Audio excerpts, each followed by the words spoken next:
केदारनाथ में शिवलिंग त्रिभुजाकार क्यों है? पढ़े महाभारत के भीम से जुड़ी ये रहस्यमय कथा। केदारनाथ धाम भगवान शिव के 12 ज्योतिर्लिंगों में से यह एक है, जो शिव जी की सबसे पवित्र मंदिरों में माना जाता है। अक्सर ये लोगों के मन में सवाल उठता है कि क्यों केदारनाथ धाम की शिवलिंग का बैल के पीठ जैसे त्रिकोणाकार रूप में विराजमान है। चलिए जानते हैं इसके पीछे की पौराणिक कथा, जो पांडवों से जुड़ी हुई है। केदारनाथ धाम के कपाट श्रद्धालुओं के लिए खुल चुके हैं। केदारनाथ धाम भगवान शिव के 12 ज्योतिर्लिंगों में से यह एक है, जो शिव जी की सबसे पवित्र मंदिरों में माना जाता है।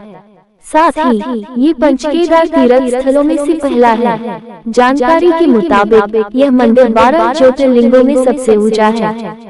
हिंदू किंवदंतियों के अनुसार साल के करीब 6 महीने बर्फ से ढके रहने वाले इस पवित्र धाम को भगवान शिव का निवास स्थान भी बताया गया है। एक और खास बात यह है कि केदारनाथ धाम की शिवलिंग का आकार दुनिया में सबसे अलग है।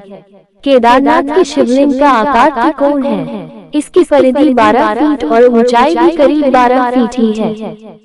मंदिर के सामने पार्वती और 5 पांडव राजकुमारों के चित्र हैं। अक्सर ये लोगों के मन में सवाल उठता है कि क्यों केदारनाथ धाम की शिवलिंग का आकार बैल के पीठ जैसा है।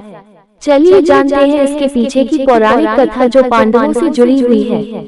जब नंदी का रूप धारण कर धरती में समाये शिव, पौराणिक कथा के अनुसार महाभारत का युद्ध समाप्त हो चुका था और युधिष्ठिर हस्तिनापुर के राजा बन चुके थे। उसके कुछ समय बाद ही माता कुंती, धृतराष्ट्र, गांधारी आदि लोगों ने भी संन्यास ले लिया था। फिर एक दिन हस्तिनापुर की सभा में कुछ ब्राह्मणों ने पांडवों को बताया कि उन्होंने युद्ध में अपने भाइयों की हत्या की है और उस पाप को मिटाने के लिए उन सभी लोगों को भगवान शिव की उपासना करनी पड़ेगी।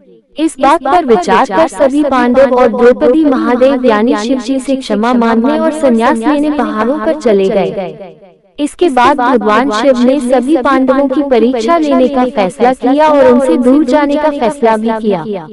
इसके बाद पांडव भगवान शिव की तलाश में जहाँ भी जाते, वहाँ से शिव जी चले जाते। आखिर में पांडवों को भगवान शिव के दर्शन हिमालय की पहाड़ियों में हुए, पर महादेव ने वहाँ भी बैल का रूप धारण कर लिया। उसके बाद जब पांडवों ने उस बैल को पकड़ने की कोशिश की तो उसी पल भगवान शिव पाताल लोक में जाने लगे, पर भीम ने किसी तरह उस बैल का कोल्हू पकड़ लिया और उन्हें धरती में जाने से बचा लिया। तभी इस कोल्हू ने शिवलिंग का आकार ले लिया और उसी स्थान स्थापित हो गया। कहा जाता है कि पांडवों ने यहाँ पर भगवान शिव की पूजा अर्चना की थी और जिससे प्रसन्न होकर भोलेनाथ ने इनके सभी पाप माफ कर दिए थे।